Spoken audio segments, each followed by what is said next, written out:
Beredar kabar bahwa orang tua dari Brigadir Joshua Huta Barat menyerah dengan penegakan hukum kasus kematian anaknya. Hal itu berawal dari potongan pernyataan kuasa hukum keluarga Joshua, Kamarudin Simanjuntak, yang meminta maaf kepada publik dan beredar luas di sosial media. Kemudian atas kejadian itu saya pergi menghadap ke Jambi membuat laporan kan. Saya undang mereka ke kota Jambi, saya nginap di Susbel Hotel. Mereka datang ke Jambi, lalu saya beri penjelasan.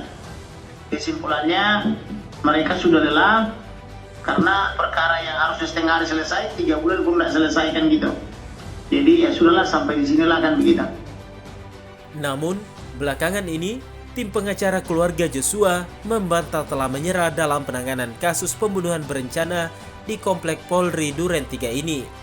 Ketua tim pengacara keluarga Joshua, Kamarudin Simanjuntak, menjelaskan bahwa ayah Joshua yakni Samuel Huta Barat hanya lelah menghadapi pemeriksaan yang terus-menerus namun tak ada tanda-tanda akan tuntas. Kasus pembunuhan Brigadir Joshua diungkapkan Kamarudin telah berjalan selama 3 bulan namun tak kunjung selesai. Ayah almarhum Joshua menjadi lelah dengan kasus yang tak kunjung rampung dan Brigadir Joshua terus difitnah soal diduga memperkosa atau melakukan pelecehan seksual terhadap istri Ferdi Sambo, Putri Chandrawati. Kamarudin mengungkapkan Samuel lelah dan seperti putus asa karena Komisi 3 DPR, Kompolnas, Komnas HAM, Komnas Perempuan, dan LPSK tidak ikut bergerak untuk mengusut kasus dugaan pelecehan seksual Putri Chandrawati ini. Saat ini, tim kuasa hukum sebenarnya ingin melaporkan Ferdi Sambo. Laporan ini menyoal adanya dugaan pencurian barang-barang milik Brigadir Joshua, seperti handphone, uang, laptop, dan ATM usai melakukan pembunuhan.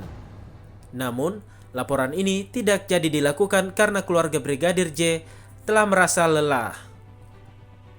Brigadir J sudah di dalam kuburan, keluarganya menanggung beban ini secara berat, sekarang masih mau diadili lagi, mau dituntut-tuntut lagi.